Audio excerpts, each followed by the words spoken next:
सत्ता में आज हम बात करेंगे उस राजनीति की जो सत्ता के लिए संवेदनशील मुद्दों को भी बहस और आरोप प्रत्यारोप के केंद्र में ले आती है। आज ऐसे ही एक मुद्दे को लेकर पूरा देश आक्रोश में है। यह मुद्दा देश के प्रधानमंत्री नरेंद्र मोदी की सुरक्षा से जुड़ा हुआ है। कैसे इस मुद्दे पर कांग्रेस अलग थलग पड़ गई है हम आपको बताएंगे, लेकिन पहले आपको बताते हैं कि आज इस मामले में क्या क्या हुआ। इस मामले में पंजाब पुलिस ने एफआईआर दर्ज कर ली है। पंजाब के मुख्य सचिव ने इस मामले में केंद्रीय गृह सचिव को लिखित रिपोर्ट सौंपी है। इस मामले में हुई सुनवाई में सुप्रीम कोर्ट ने कहा कि सभी रिकॉर्ड पंजाब हरियाणा हाईकोर्ट के रजिस्ट्रार जनरल के पास सुरक्षित रखे जाएंगे। सुप्रीम कोर्ट ने इस मामले की जांच में एनआईए की भी शामिल करने की कहा है। अब मामले की अगली सुनवाई सोमवार को होगी। सोमवार तक सुप्रीम कोर्ट ने जांच रिपोर्ट के आधार पर किसी भी सरकार को किसी अधिकार के खिलाफ कार्रवाई नहीं करने को कहा है। पंजाब के फिरोजपुर में कैसे पीएम मोदी की सुरक्षा में लापरवाही बरती गई उसे पूरे देश ने देखा। पीएम किसी पार्टी के नेता नहीं बल्कि पूरे देश के सम्मानित नेता हैं, इसलिए देश का हर शख्स उन्हें लेकर संवेदनशील रहता है। इसलिए पीएम की सुरक्षा में हुई चूक को लेकर कांग्रेस अब अलग पड़ती नजर आ रही है। कांग्रेस के साथ सरकार चला रही शिवसेना जैसी पार्टियां इस चूक पर, लापरवाही पर सवाल उठा चुकी हैं। विपक्ष के नेतृत्व को लेकर पहले से ही ममता बनर्जी के तेवर से परेशान कांग्रेस को पंजाब में पीएम की सुरक्षा में हुई लापरवाही की घटना ने बिल्कुल अकेला सा कर दिया है।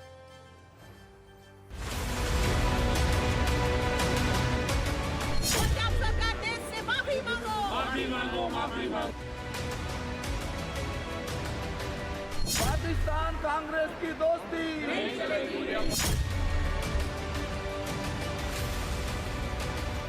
पंजाब में पीएम की सुरक्षा में चूक की इन तस्वीरों से पूरा देश गुस्से में है। देश के गुस्से की ये तस्वीर दिल्ली की है, जहां संसद भवन परिसर में बीजेपी के सांसदों ने गांधी प्रतिमा के सामने प्रदर्शन किया, लेकिन विरोध पंजाब के फिरोजपुर में पीएम मोदी के साथ हुई लापरवाही का है। पाकिस्तान कांग्रेस की दोस्ती, जिसकी वजह से कांग्रेस पंजाब से दिल्ली तक सवालों के कटघरे में है। निशाने पर पंजाब की चन्नी सरकार और पंजाब की सियासत है। सवाल ये है कि आखिर कैसे किसी सूबे की सरकार देश के प्रधानमंत्री की सुरक्षा को लेकर इतनी लापरवाह हो सकती है।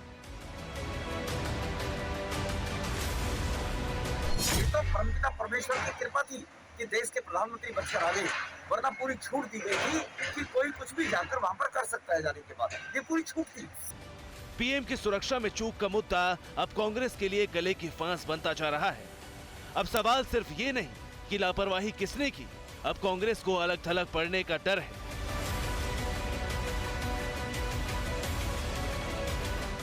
पीएम की सुरक्षा में लापरवाही को लेकर अब कांग्रेस से सवाल सिर्फ बीजेपी या एनडीए में शामिल पार्टियां ही नहीं पूछ रही।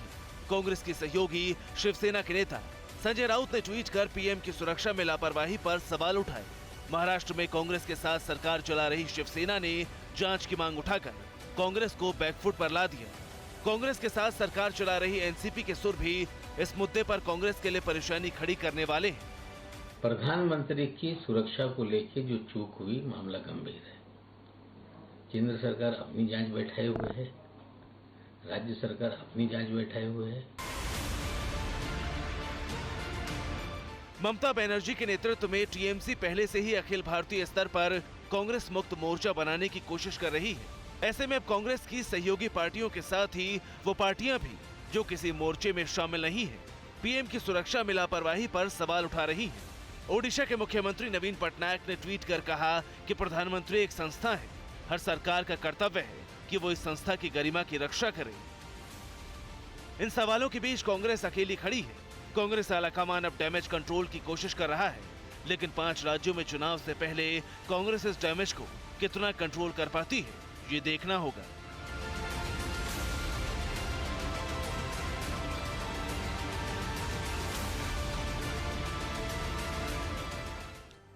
तो पीएम की सुरक्षा में चूक पर सवाल देश के हर आम और खास आदमी को परेशान कर रहा है। इसलिए राजनीतिक हदबंदी को तोड़कर सभी पार्टियां इस मुद्दे पर कांग्रेस से सवाल पूछ रही हैं। आम आदमी पार्टी के नेता भगवंत मान और राघव चड्ढा ने ट्वीट कर पीएम की सुरक्षा में लापरवाही पर सवाल उठाए। आम आदमी पार्टी ने कहा कि भले ही कितने मतभेद हों, पीएम की सुरक्षा में चूक चिंताजनक है। वहीं बीएसपी की मुखिया मायावती ने भी पीएम की सुरक्षा में चूक पर सवाल उठाए। बीएसपी प्रमुख ने मामले की उच्च स्तरीय जांच कराने और इस मुद्दे पर राजनीति नहीं करने की अपील की है। कांग्रेस ने पीएम की सुरक्षा में चूक के मुद्दे को पहले राजनीतिक मुद्दा बताया और उसे बनाने की कोशिश की, लेकिन अब कांग्रेस देश के आम आदमी के गुस्से और राजनीतिक पार्टियों के सवालों के बीच अकेली पड़ती नजर आ रही है। पीएम की सुरक्षा में लापरवाही के मुद्दे पर कांग्रेस सिर्फ विपक्षी पार्टियों के निशाने पर ही नहीं है, कांग्रेस के अंदर भी इस सुरक्षा चूक पर सवाल उठ रहे हैं। पंजाब कांग्रेस के नेता सुनील जाखड़ ने कहा कि बुधवार को जो हुआ वो अस्वीकार्य है, ये पंजाबियत के खिलाफ है। कांग्रेस सांसद मनीष तिवारी ने भी ट्वीट कर प्रधानमंत्री की सुरक्षा में हुई चूक को दुर्भाग्यपूर्ण बताया। यानी खुद पंजाब कांग्रेस के नेता भी इस चूक के लिए चन्नी सरकार को घेर रहे हैं। अपनी पार्टी के अंदर से उठ रहे इन सवालों के बीच भी पंजाब कांग्रेस का नेतृत्व अपनी सरकार की, अपनी पार्टी की गलती मानने के बजाय बयानबाजी कर रहा है। यहां आपकी जान को खतरा है, ये एक स्वांग है, ये एक ड्रामा है। पंजाब में 60% किसान आपके विरोध में तो खड़े हो सकते हैं, पर मैं ये नहीं मान सकता कि उनमें से किसी में भी हिंसा थी। हम पंजाबियत में बंधे हैं, देश प्रेम में बंधे हैं, इसलिए ये कह देना कि आपकी जान को खतरा है, ये पंजाब, पंजाबियत और हम सबके नाम पे कालिक पोतने का आपका जो प्रयास है, ये सफल नहीं होगा।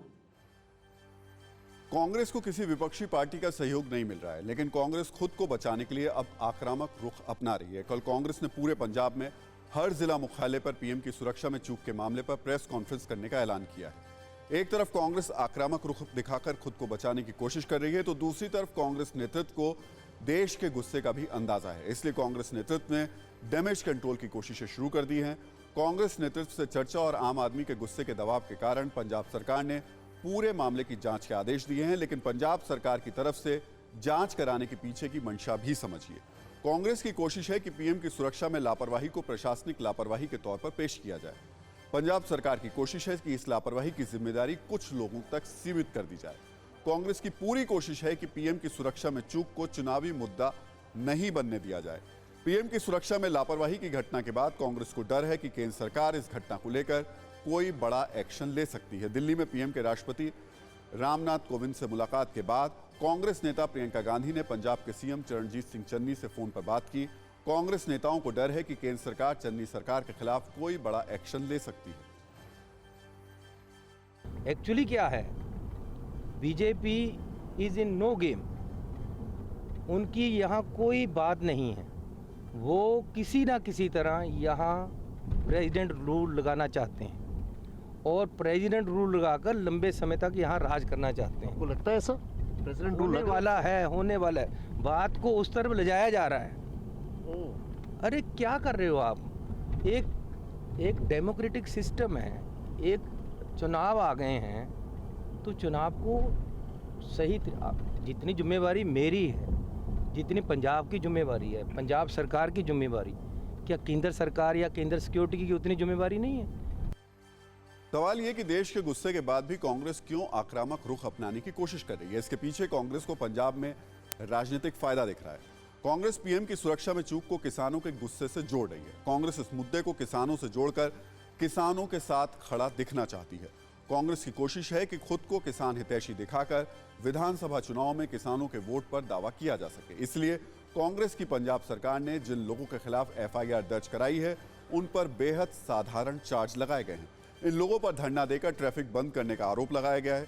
सोचिए, पंजाब पुलिस ने आरोपियों पर सिर्फ धारा 283 यानी धरना लगाकर ट्रैफिक बंद करने जैसी हल्की धारा के तहत ही मुकदमा दर्ज किया है, जबकि मामला प्रधानमंत्री नरेंद्र मोदी की सुरक्षा में सेंध का था। दूसरे शब्दों में कहें तो पंजाब पुलिस ने इस मामले में एफआईआर के नाम पर सिर्फ एक तरीके से कह सकते हैं खानापूर्ति की है।